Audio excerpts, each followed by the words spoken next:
Bismillahirrahmanirrahim. Assalamualaikum warahmatullahi wabarakatuh. Salam jumpa, saya dengan Taufik Hidayat. Alhamdulillah hari ini kita mulai tayang perdana podcast program Masjid Al-Mutakin yang kami berikan nama Obral Salam. Apa Obral Salam? Artinya obrolan santai ala masjid. Dan kami membuat podcast ini adalah tentu untuk kalangan-kalangan muslim muslimah yang selama ini banyak kurang menerima informasi ya terkait dengan masjid khususnya Al-Mutakin dan masjid-masjid lainnya. Dan hari ini kami dengan tayang perdana ini akan menampilkan satu orang tokoh yang tidak asing tentunya di kalangan masjid Al-Mutakin. Beliau bisa kita jadikan contoh teladan, role model tentunya. Ya, bisa jadi bagi kami para jemaah tentunya pengurus masjid lainnya. Baik, langsung saja kami perkenalkan hari ini. Assalamualaikum Pak Haji Sugianto. Waalaikumsalam warahmatullahi wabarakatuh. Apa kabar Pak Haji Sugianto? Alhamdulillah sehat. Alhamdulillah. Baik, beliau ini adalah seorang purnawirawan kepolisian ya. Beliau ini kalau di level daerah itu sebenarnya seorang jenderal nih. Ya, jenderal. Kalau di Mabes itu mungkin jenderal itu kecil. Tapi kalau beliau ini jenderal itu pangkat beliau dengan ya seorang kanit itu sudah sebagai seorang jenderal tentunya Pak ya. Iya, kira-kira kayak itulah. Itu latar belakang beliau yang tentunya bagaimana beliau mengurus masjid ini dengan latar belakang beliau dan segala kelebihan-kelebihan beliau. Baik, para pemirsa podcast Obral Salam, hari ini kita akan mulai bincang terkait bagaimana Masjid Al-Mutakin ini merintis mulai dari musola hingga menjadi masjid yang cukup megah ini. Pak Haji Sugianto tentunya membutuhkan banyak pengorbanan ya tentunya, mulai dari barangkali jemaahnya 1-2 orang, barangkali itu pun jemaah tetap ya, imam, muadzin dan 1 makmum ya. Betul. Oh, Bapak pernah jadi imam Pak? Kebetulan pernah 1 kali aja. 1 kali, tapi imam jahir atau imam Imamnya imam darurat. Imam darurat. Baik. Nah, ini beliau ini juga bisa dijadikan contoh. Jadi ada yang namanya jamaah itu imam darurat ya. Misalkan karena imam yang hadir itu tidak ada yang hadir gitu. Akhirnya beliau yang tampil sebagai imam gitu. Betul sekali. Nah, makmum merangkap muadzin, merangkap imam tentunya ya. Betul. Kira-kira demikian. Baik, kita akan mulai Pak. Mungkin Bapak bisa cerita sedikit nih bagaimana perjalanan Masjid Al-Mutakin ini mulai dari awal tentunya. Tahun berapa Pak? Berdirinya sebelumnya kan musola. Musola ini yang bernama Baitul Maqdis. Iya. Baitul Maqdis atau musola Baitul Maqdis itu berdirinya sekitar tahun 1986. Oh, 86 ya, 86. Dan kemudian berperjalanan waktu musola tersebut ya antara mati dan suri. Kenapa disebut antara mati dan suri?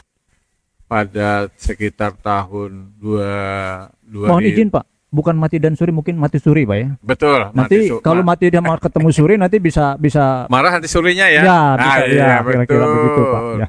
Jadi mati suri. Iya, betul. Dan sekitar tahun 2010 salah satu tokoh kita almarhum Haji Rahmadi Kurdi. Semoga beliau dirahmati ya. Amin, amin. Dan beliau memanggil saya. Berdiskusi kami berdua, dan yang mana beliau berkata begini, Pak Haji Yanto, ini bagaimana musola kita ini kadang-kadang jemaahnya ada, kadang-kadang tidak. Ya istilahnya kadang-kadang ada disolati, juga kadang-kadang tidak. Yang 3 tadi Pak ya, betul. Imam, muadzin dan makmum 1. Oh ya, 3. Ya, dan kemudian lalu beliau mempunyai ide atau pemikiran, bagaimana kalau kita sekaliannya kita bikin masjid. Nah, itu tahun berapa Pak? Itu sekitar tahun 2010-an. 2010. Jadi rentang 86 ke 2010 itu cukup lama Pak ya? Betul, betul. Itu udah sekitar 14 tahun ya? Ya kurang lebih lah begitu. Betul, 14 tahun Pak. Lebih kalau salah. Lebih 14 tahun 14 tahun, ya. Nah, perjalanan waktu, lalu saya sama beliau pada prinsipnya apapun keputusan beliau, saya siap untuk mendukung. Nah, dan kita lebih baik, lebih bagus, sekalian kita musyawarahkan dengan warga-warga yang lainnya. Apakah mushola ini kita tingkatkan menjadi masjid? Apakah setuju atau bagaimana? Singkat cerita Pak, waktu itu setelah ada kesepakatan dari pengurus masjid barang ini mungkin waktu itu mushola ya dengan masyarakat, akhirnya terbangunlah masjid awal itu ya. Betul. Tahun Akhirnya, 2000 itu ya. dengan kesepakatan warga dan beberapa tokoh masyarakat menyetujuilah mushola ini ditingkatkan menjadi masjid. Waktu itu Bapak masih aktif sebagai anggota Polri Pak ya? Kebetulan saya masih aktif sebagai anggota Polri.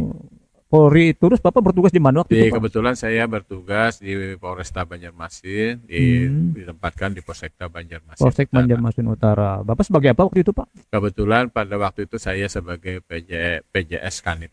Oh Kanit ya Pak ya? Kanitnya ya Pak ya? Jadi itu di bidang untuk yang sersenya barangkali Pak? Betul, kebetulan sebagai penyidik. Wah ini ditakuti Pak biasanya sersa Pak ya? Enggak juga. Kalau yang ditakuti para pelaku kejahatan yang takut. Iya, tapi bagi jemaah tidak yang tentunya malah segan ya tentunya dengan latar belakang sersa ini. Iya, kita kan sifatnya sudah penekanan tuh oleh pimpinan humanis. Paling tidak celeng-celeng ada di masjid ini bisa aman Pak ya? Insya Allah aman. Nah itu ada yang mengurusnya adalah serse kan seperti itu kira-kira Pak ya? Betul, kalau memang celeng-celengannya itu diambil orang. Iya. Cuman sayangnya celengan ini barangkali mohon maaf sedikit Pak menyimpang, celeng itu banyak dicelengin aja Pak ya. Lewat saja barangkali ya. Kira-kira begitu. Iya. Tapi silakan lanjut Pak. Jadi setelah berdiri masjid itu lalu dinamakan Al-Mutakin tadi ya. Kebetulan ya prosesnya pembangunan itu kan waktu itu kan mushola ini lantai 1. Iya. Lantai 1. Lalu sebagian bangunan yang lama itu kita bongkar. Kita tambahi pondasinya dengan menggunakan cakar ayam. Karena itu rencananya mau kita tingkatkan. Nah, yang menarik ini Pak. Menariknya di sini. Kok Bapak bisa berani ya Pak ya dengan membaru musola, bangun masjid itu sedikit biayanya Pak. Ada modal memang waktu itu Pak? Ya kebetulan ya jujur saja. Pada saat itu kita untuk kas atau dananya memang nol ya, betul nol. Nah, tetapi ada cara waktu itu bagaimana usaha ikhtiar Bapak dengan jamaah dengan pengurus? Ya karena kita kemarin waktu saat rapat musyawarah bersama ya bagaimana kita caranya untuk bisa membangun masjid ini. Nah dari itu pemikiran jamaah ya diantaranya yang kita coba untuk minta bantu kepada donatur-donatur. Alhamdulillah beberapa donatur itu masjid itu sebagian sudah terbangun lah, khususnya pondasi untuk ditingkatkan menjadi lantai 2. Artinya ini modal nekat Pak ya? Ya kalau nekat, istilah bahasa itu ya boleh dikatakan bonek lah. Bonek ya Pak ya? Bonek ya. Iya. Tapi akhirnya terbangun juga itu ya dengan masjid yang 1 lantai menjadi 2 lantai, tentunya biayanya cukup besar ya. Betul. Jadi karena ini di jalan Allah, tentunya Allah akan membantu mempermudah ya alhamdulillah. Dan ini tentunya perjalanan ini juga menjadi perjalanan religi Bapak ya tentunya ya. Akhirnya Bapak juga menjadi seorang Polri itu purna tugas gitu ya dalam hal ini. Nah, waktu itu Pak, siapa saja sih Pak tokoh-tokoh yang terlibat selain Pak Haji tadi disebutkan tadi Pak Haji Kurdi, termasuk Bapak tentunya ya, Pak Haji Subianto. Jadi di sini perlu juga saya ceritakan, kami membentuk namanya yayasan. Yayasan itu Yayasan Masjid Al-Mutakin. Tahun berapa itu Pak? Yayasan dibangun yayasan itu terbentuk sekitar tahun 2015 lah. 2015 Pak ya. Jadi 5 tahun setelah berdirinya masjid. Musola jadi masjid. Betul. Dan yang mana Yayasan Masjid Al-Mutakin itu 55. Karena yang disebut untuk 55 itu istilah bahasa itu ada historisnya lah. Nah, ini menarik Pak, historisnya. Ada 5, ada angka 5 itu apa? Ada. Iya, betul. Jadi kenapa jadi diambil 55? Kebetulan waktu yang sholat di masjid itu hanya orangnya 5. Oh, jadi bukan 3, 5 ya Pak ya? Bukan, jadi 5 orang merangkap. Kadang-kadang ya tadi apa yang dikatakan? Imam, muadzin, lawan jamaah. Makmum. Berarti makmum 4 ya? Betul.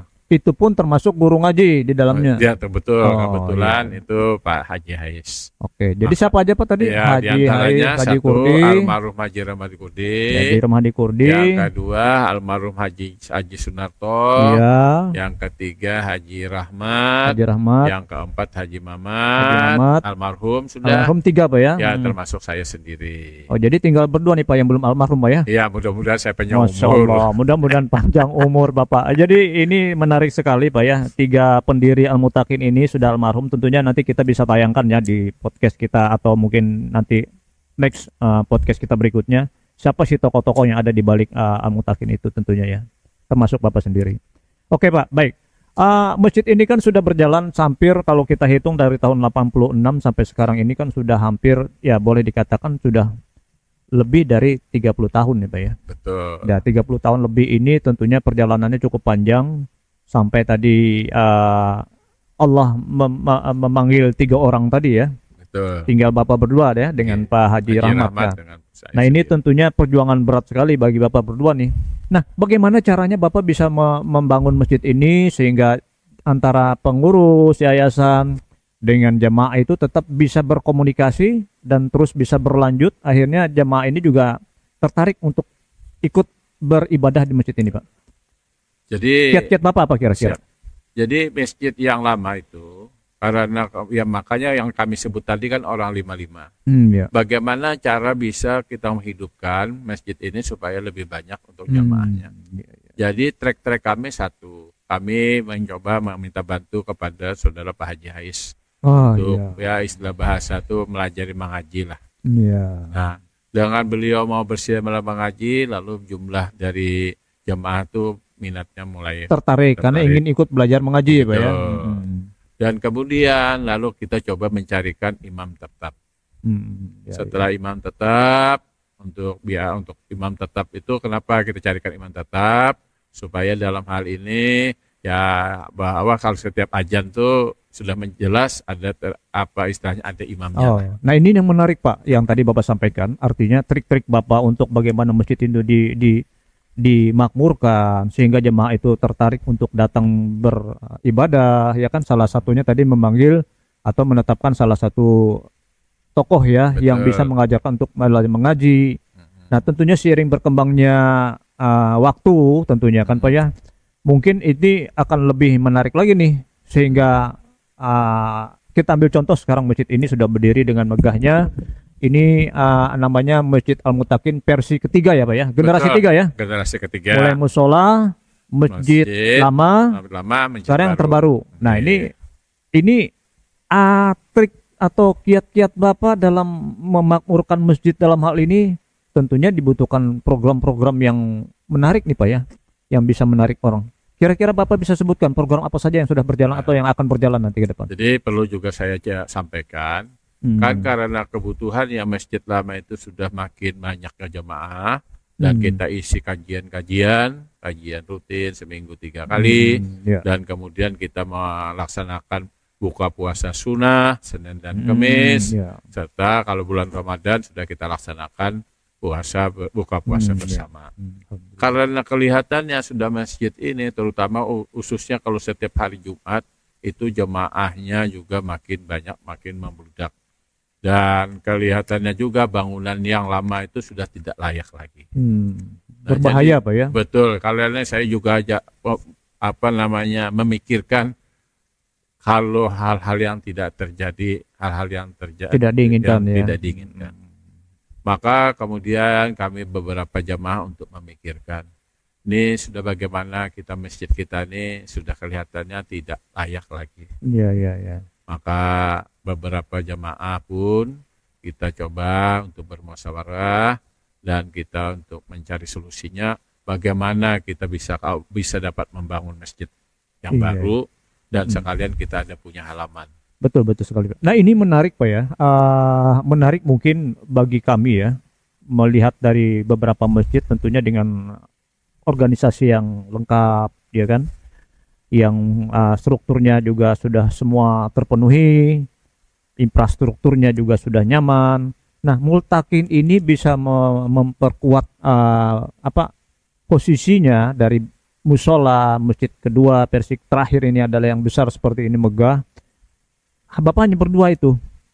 Nah, ini barangkali Bapak punya kemampuan yang saya pikir cukup kuat untuk bisa dijadikan contoh oleh para pengurus-pengurus yang lainnya. Jadi tidak mesti harusnya dengan banyak jumlah pengurus dan sebagainya. Apa kiat-kiat Bapak sehingga Bapak bisa membangun ini hanya 2 orang? Apakah Bapak melibatkan jemaah atau bagaimana? Ya, secara administrasi memang kita melibatkan beberapa jemaah. Ya, otomatis kita dalam hal membangun suatu masjid, yang apalagi masjid ini menggunakan anggaran besar, ya kan, tidak mungkin kalau saya orang berdua orang. Iya.